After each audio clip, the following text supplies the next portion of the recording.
you know me, I always saying that the children take behavior after their parents. So it's important you notice not only your child's eating habits, but yours as well. Children might even copy your unhealthy habits as well. If families want their child to eat new food, the child needs to see those surrounding is eating as well. Please keep in mind that fussy eating doesn't change overnight. You must be calm and persistent in the approach. Therefore, family mealtimes is the perfect opportunity to introduce new food to your child. Talk to your child about the food and describe it to them, and show that you enjoy the food as well. No negative comments about the food, as children pick up absolutely everything. As I said earlier, it's important that eat 3 meals with 2 healthy snacks. Keep up 2 hours gap between each meal, and the snack have to be light. Snack can over the appetite for the main meal. For example, breakfast 8 a.m., mid-morning snack at 10 a.m., lunch at 12:30, mid-afternoon snack 3 p.m., and 5:36 p.m. evening meal. You can add, but there's no necessary, the 3rd snack before the bedtime. It's always important to not leave food lying around for the children to graze it. They will reach for the food and eat it without knowing when to stop. Each child behaves differently, and no matter how difficult they become, it's important to keep your head calm, and eventually their behavior will change. If a child knows that their eating habits are causing stress in the family and the parents are pressuring them to eat, this will not work at all, and in fact cause more stress on the child, which leads to them not eating.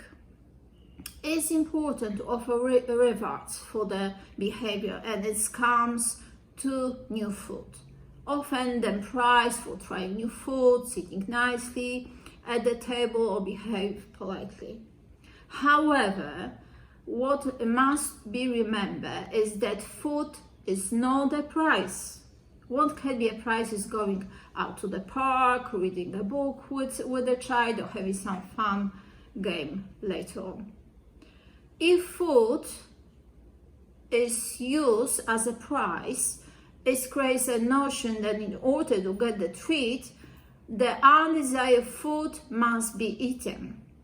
I often hear you can only have dessert if you eat your meal. This is not helpful at all, as a pudding is in fact part of the meal. And its own way, it's always provide nutrition for them some way. So remember that food preference change daily, and if they hear so much thing from the parents, when I was a child I didn't like tomatoes, but now I do, it teach them that maybe today they didn't like the food, but tomorrow they could. It's important to have a size portion for the child. They might become overwhelmed when they see a meal that is too big for them and not want to try it at all. It's better to give them small portion, and if they want more, then give them some or give them pudding. Also remember that children should drink milk and water only. There is no need for a child above 1 year to continue drinking formula milk. All the vitamins and minerals are provided in meals.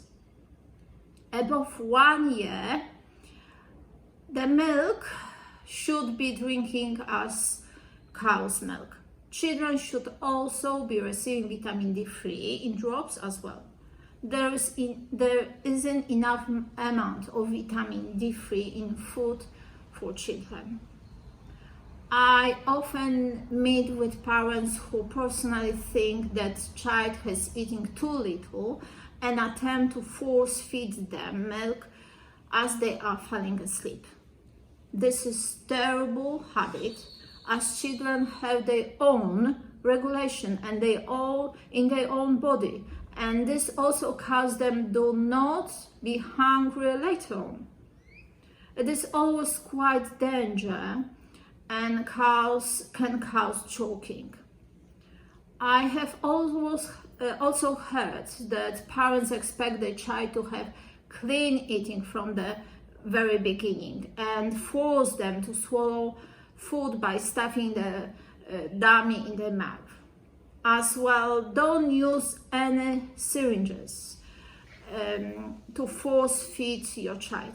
Please be smart and don't use pressure. I want you to eat this, or coaxing. Just 3 more bites, or emotional blackmail such as you will make mommy sad if you don't eat this, or no use of rules such since you are 3 years old you must eat 3 spoons, or bribery or other treats. Remember that it may just be that your child is full. Each day full can mean a different size portion. Playing with the food, pushing head away, spitting food out can be all sign of fullness in children. And that's it. I hope that will be useful for you, and see you soon. Bye!